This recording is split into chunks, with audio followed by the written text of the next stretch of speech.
સ્વાગત છે મારા યુટ્યુબ ચેનલમાં મિત્રો. આપણે ગૌણ સેવા પસંદગી મંડળ દ્વારા જે જાહેરાત આપવામાં આવી છે તેના ફોર્મ ભરાવાનું શરૂ થઈ ગયું છે અને ફોર્મ ભરાય છે, જેની આપણે આખર તારીખ જે છે એ 31/1 આપવામાં આવી છે. તો એના માટે અભ્યાસક્રમ અને પરીક્ષાનું સંભવિત આયોજન છે એના માટે ને એક પરિપત્ર જાહેર કરવામાં આવ્યો છે ગૌણ સેવા પસંદગી મંડળ દ્વારા. તો આજે આપણે અભ્યાસક્રમ અને પરીક્ષાની સંભવિત તારીખ જે છે એના વિશે આજે આપણે જોવા જઈ રહ્યા છે. તો શરૂ કરીએ છીએ આજનો આ વિડીયો. તો જે ગૌણ સેવા પસંદગી મંડળ જે છે એના માટેની આપણે જે સંભવિત તારીખ છે એ ક્યારે આપવામાં આવશે અને આયોજન કેવી રીતે કરવામાં આવશે અને કેવી રીતે પરીક્ષા યોજવામાં આવશે તેની માહિતી અહીં આપવામાં આવી છે. તો જોઈએ તો ગુજરાત ગૌણ સેવા પસંદગી મંડળ ગાંધીનગર દ્વારા ગુજરાત ગૌણ સેવા વર્ગ 3 ગ્રુપ એ અને ગ્રુપ બી ની જે સંયુક્ત સ્પર્ધાત્મક પરીક્ષા છે એની કેટલી જગ્યા છે? 4304 જેટલી જગ્યાઓ.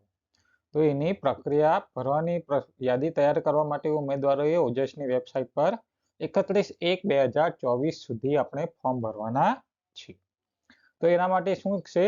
કોમ્પ્યુટર બેઝ રિસ્પોન્સ ટેસ્ટ પદ્ધતિથી મલ્ટી સેશનમાં લેવામાં આવશે. આ જે પરીક્ષા છે કેવી રીતે લેવામાં આવશે? કોમ્પ્યુટર દ્વારા લેવામાં આવશે, જેનો વિગતવાર કાર્યક્રમ હવે પછી જાહેર કરવામાં આવશે એવું કહેવામાં આવ્યું છે. તો આને આ જે પરીક્ષા છે એ આયોજન ક્યારે કરવામાં આવશે? માર્ચ અથવા એપ્રિલ મહિનામાં ક્યારે પણ થઈ શકે છે. અને એનો પરીક્ષાનો અભ્યાસક્રમ જે છે આપણને 4 ઓપ્શન આપવામાં આવ્યા હતા. રીઝનિંગ છે, ઇંગ્લિશ છે, ગુજરાતી છે. તો 40, 30, 10, 15, 15 એવી રીતે માર્કો આપવામાં આવ્યું હતું. અને એમાં રીઝનિંગમાં શું પૂછવામાં આવશે, અંગ્રેજીમાં શું પૂછવામાં આવશે, ગુજરાતીમાં શું પૂછવામાં આવશે, એની વિગતવાર સ્પષ્ટતા અહીં કરવામાં આવી છે. તે જોઈએ તો જે આપણું આ પેપર જે છે એ કુલ કેટલા ગુણનું રહેશે? 100 ગુણનું રહેશે. જે આપણે કમ્બાઈન છે એ અને બી બંને માટે ટોટલ પ્રશ્નો હશે 100 માર્કના અને ટોટલ ગુણ જે છે એ પણ 100 માર્કનો હશે. એટલે કે એક પ્રશ્ન 1 ગુણનો હશે. આપણને અહીંયા 4 ઓપ્શન આપવામાં આવશે એ બી સી ડી, બરાબર છે. જેમ આપણે દરેક ઓપ્શન પ્રશ્નપત્રમાં હોય છે કે 4 ઓપ્શન આપવામાં આવે છે અને આપણે 4 માંથી આપણે કોઈ પણ એક વિકલ્પ સાચો આપવાનો હોય છે અથવા સિલેક્ટ કરવાનો હોય છે. તો એ બી સી ડી એવી રીતે 4 ઓપ્શન આપવામાં આવશે અને આપણને અહીંયા ઈ ઓપ્શન આપવામાં આવશે નહીં. સાચા ઉત્તર માટે 1 ગુણ હશે અને નેગેટિવ માર્કિંગ યસ, એટલે કે નેગેટિવ માર્કિંગ આપવામાં આવેલું છે. અને નેગેટિવ માર્કિંગનું જે ક્વેશ્ચન છે એ 0.25 એટલે કે 4 માર્ક ખોટા પડે, બરાબર, તો 1 માર્ક કપાય. એટલે કે એક પ્રશ્ન ખોટો પડે તો 0.25 આપણા માર્કિંગ કપાશે, બરાબર છે. એટલે કે રોંગ આન્સરનો 0.25 જે છે એ માઇનસ થશે આપણા માર્કમાંથી.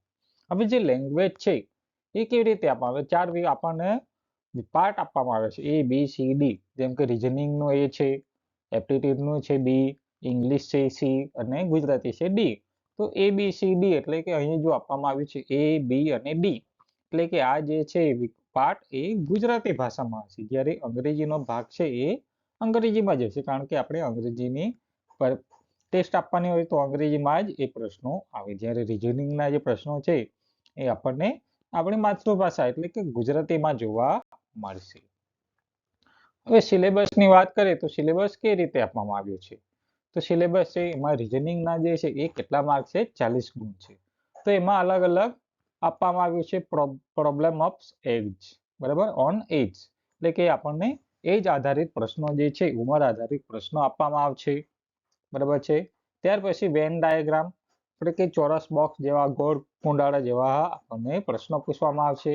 જેમ કે ભારત છે, ગુજરાત શહેર, બરાબર, અમદાવાદ શહેર, ભારત દેશ, ગુજરાત રાજ્ય અને અમદાવાદ શહેર. તો એના માટેની વેન આકૃતિ સાચી કઈ છે?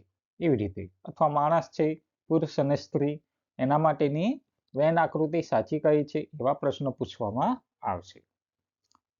ત્યાર પછી છે વિઝ્યુઅલ રીઝનિંગ, બરાબર છે.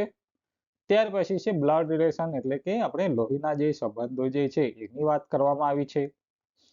ત્યાર પછી છે એરિથમેટિક રીઝનિંગ, આપણને જે ગણિતિક જે દાખલાઓ જે છે એ પણ પૂછવામાં આવશે. ડેટા ઇન્ટરપ્રિટેશન, ચાર્ટ છે, ગ્રાફ છે, ટેબલ છે, ચાર્ટના આધારે જે પ્રશ્ન પૂછવામાં આવે છે એ પણ હશે. જેમ કે એક કોષ્ટક આપવામાં આવી હોય, એક ચાર્ટ આપવામાં આવી હોય અથવા એક ટેબલ આપવામાં આવી હોય, તો એમાંથી આપણને પ્રશ્ન પૂછવામાં આવે. ચાર્ટ આપવામાં આવી હોય જેમ કે 1991 છે, 1920 છે, તો એમાં કયામાં આપણને સૌથી વધારે નફો થયો અથવા કયામાં સૌથી વધારે આપણી જે પોપ્યુલેશન છે તે વધારો થવામાં આવ્યો, કયા વર્ષમાં ઘટાડો થયો, એવા પ્રશ્નો આપણને ચાર્ટ આધારિત પ્રશ્નોમાં અથવા ટેબલોમાં પૂછવામાં આવશે. ત્યાર પછી છે ડેટા. ડેટા માટેનો જે પ્રશ્ન છે, ડેટા આપવામાં આવે તેના આધારના પ્રશ્નો પૂછવામાં આવશે. હવે જોઈએ આગળનું જે એપ્ટિટ્યુડના જે 30 પ્રશ્નો જે છે એ 30 પ્રશ્નો હશે, બરાબર છે. એ કેવી રીતે પ્રશ્ન પૂછવામાં આવશે એ હજી સ્પષ્ટતા કરવામાં આવી નથી, પરંતુ આ જે મુદ્દાઓ જે છે એને ધ્યાને લઈને અલગ અલગ પ્રશ્નો પૂછવામાં આવશે. તો નંબર ઓફ સિસ્ટમ્સ એટલે કે નંબર આધારિત પ્રશ્નો, ગુસાઅ છે, લસાઅ છે, એ બધા નંબર આધારિત પ્રશ્નોમાં આવી જાય છે, બરાબર છે. અલ્જેબ્રા છે, સિમ્પ્લિફિકેશન, એમાં બધા આપણને બીજગણિત આધારિત પ્રશ્નો પૂછવામાં આવશે. અલગ અલગ પ્રશ્નો જે લસાઅ ગુસાઅ બધા જ પ્રશ્નો આપણને નંબર ઓફ સિસ્ટમમાં આપણો સમાવેશ થઈ જાય છે. ત્યાર પછી જોઈએ તો એ અને જે પ્રોપોઝિશન, એટલે અલગ અલગ દાખલાઓ જે છે આપણને લસાઅ ગુસાઅ અથવા બીજગણિતના જે પણ દાખલાઓ જે છે એ અહીંયા પૂછવામાં આવશે. એવરેજ છે, બરાબર છે, ટકાવારીમાં જે એવરેજ કાઢવામાં આવે તે કરવાનું હોય છે. પર્સન્ટેજ ટકાવારી કરવાની હોય છે, એના પ્રશ્નો આવશે. પ્રોફિટ એન્ડ લોસ, નફો અને ખોટના દાખલાઓ પૂછવામાં આવશે. એના આધારના જે પ્રશ્નો હશે એ પણ અહીં પૂછવામાં આવશે. ત્યાર પછી રીઝન એન્ડ પ્રોપોઝિશન જે છે એના પણ રીઝન એન્ડ પ્રોપોઝિશનના દાખલા પૂછવામાં આવશે. પાર્ટનરશિપના હશે, બરાબર. Team work, time and work, એટલે કે આપણે જે પ્રશ્ન હોય કે એ અને બી એ સંયુક્ત મળીને આટલા કલાકમાં કામ કરે, એ આટલા કલાકમાં કામ કરે છે અથવા આટલા દિવસોમાં કામ કરે છે, તો એ અને બી મળીને કેટલા કલાકમાં કામ કરશે, તો એવા પ્રશ્નો પૂછવામાં આવશે. ટાઈમ, સ્પીડ એન્ડ ડિસ્ટન્સ, એટલે કે સ્પીડ આપણે ટ્રેનના પ્રશ્ન જે હોય છે ટાઈમના, ડિસ્ટન્સના, તો એવા પ્રશ્નો પણ પૂછવામાં આવશે. ત્યાર પછી છે વર્ક, વેજ, ચેઇન, રૂલ્સ, એના પણ પ્રશ્નો અહીં પૂછવામાં આવશે. ત્યાર પછી છે ઇંગ્લિશ. ઇંગ્લિશમાં જે જોઈએ તો ટેન્સ છે, વોઇસ છે, બરાબર, ડાયરેક્ટ ઇનડાયરેક્ટ છે, આર્ટિકલ છે, અડવર્બ, નાઉન, પ્રોનાઉન, વર્બ, બરાબર, પ્રેપોઝિશન, એ બધા અલગ અલગ પ્રશ્નો આપણને જે અંગ્રેજીનું જે ગ્રામર જે છે એના આધારે આપણને અલગ અલગ પ્રશ્નો અહીં પૂછવામાં આવશે. દરેક આપણે ગ્રામર જે છે એ આપણે એની તૈયારી કરી લેવી જોઈએ. શબ્દાર્થ છે, વિરુદ્ધાર્થી શબ્દો, સમાનાર્થી શબ્દો, એના પણ આધારે આપણને પ્રશ્નો પૂછવામાં આવે, બરાબર છે. ત્યાર પછી જોઈએ આગળનું ગુજરાતી ભાષા માટે. તો ગુજરાતી ભાષા માટે જે છે 15 પ્રશ્નો આવશે ગુજરાતીના. તો એમાં આપણે જોઈએ તો રૂઢિપ્રયોગ અને અર્થ અને એનો પ્રયોગ, એના આધારના જે પ્રશ્નો હશે તે આવશે. ત્યાર પછી કહેવતનો અર્થ આપવામાં આવ્યો હોય એના દાખલા હશે, પ્રશ્નો હશે. સમાસનો વિગ્રહ અને તેની ઓળખ, સમાસ આપવામાં આવ્યો હોય એની ઓળખ કરવાની હોય છે અથવા વિગ્રહ કરવામાં આવ્યો હોય તેની ઓળખ કરવાની હોય. સમાનાર્થી અને વિરુદ્ધાર્થી શબ્દની વાત કરવામાં આવી છે. શબ્દ સમૂહ માટે એક શબ્દ, વાક્ય પરિવર્તન, સંધિ જોડો છોડો, એના પ્રશ્નો હશે.